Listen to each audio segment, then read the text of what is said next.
Here's the top stories for February 4th. The House Committee on Justice decisively moved on Wednesday afternoon, February 4th, to dismiss two separate impeachment complaints lodged against President Marcos.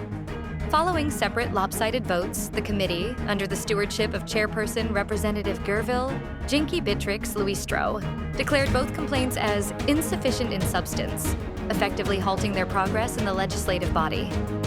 The panel concluded its proceedings on the complaints in a remarkably swift timeframe, spanning only 3 hearing days. This rapid deliberation underscores the committee's consensus on the merits of the allegations presented. The first complaint, which was submitted by lawyer Andre de Jesus, presented a broad range of allegations against the president. These included serious charges of graft and corruption, culpable violation of the Constitution, and betrayal of public trust. The second complaint, filed by a coalition of militant group leaders that included prominent figure Liza Maza, focused its accusations solely on the charge of betrayal of public trust. Crucially, while both impeachment complaints had previously met the necessary technical requirements to be deemed sufficient in form, they ultimately failed to satisfy the substantive threshold required under House rules to move the impeachment process forward to the next stage, which typically involves a full plenary vote or further committee investigation.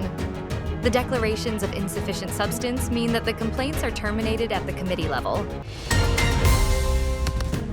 The death toll from the sunken MV Trisha Kirsten 3 has reached 45 after search and retrieval teams recovered 3 more bodies. On Tuesday night, February 4th, the Philippine Coast Guard, PCG, announced the possible location of the vessel. The confirmation came at 10:46 p.m. on the 6th day of diving operations, after a side-scan sonar system deployed by the PCG located a vessel believed to be the MV Trisha Kirsten 3. According to Commander Cheska Jamaral, supervisor of the PCG Technical Diving Group, the vessel's position is east to west relative to Balok Island in Basyang.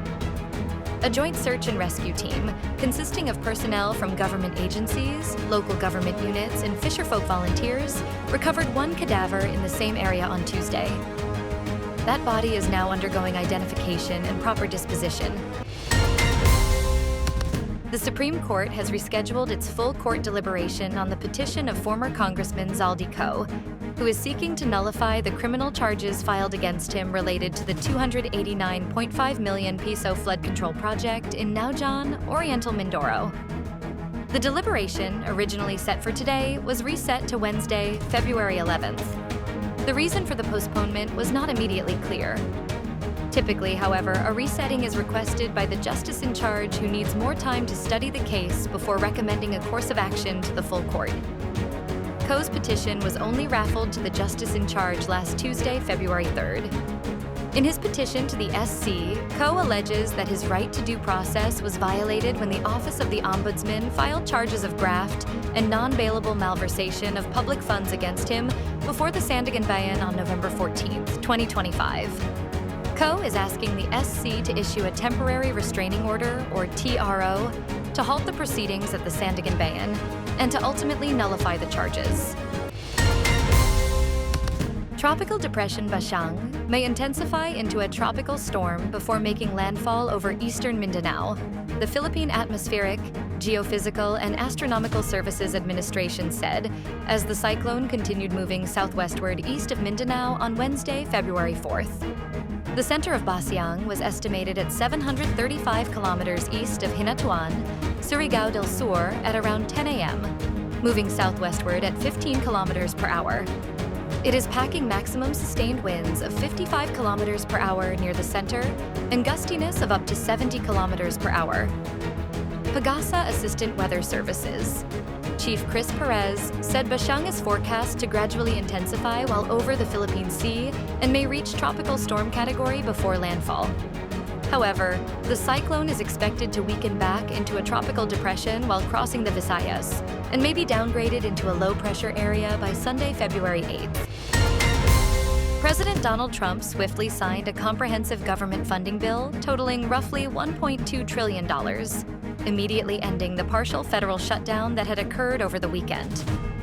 The signing followed a narrow 217 to 214 vote in the House of Representatives. Trump hailed the legislation, stating, "This bill is a great victory for the American people."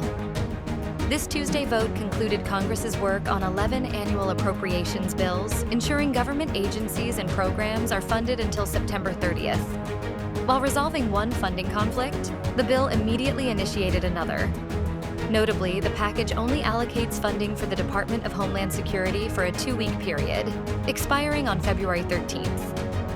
This limited funding period was insisted upon by Democrats, who are demanding increased restrictions on immigration enforcement following the recent shooting deaths of Alex Preddy and Renee Good by federal officers in Minneapolis. Stay updated with the latest news. Visit our website at www.mb.com.ph.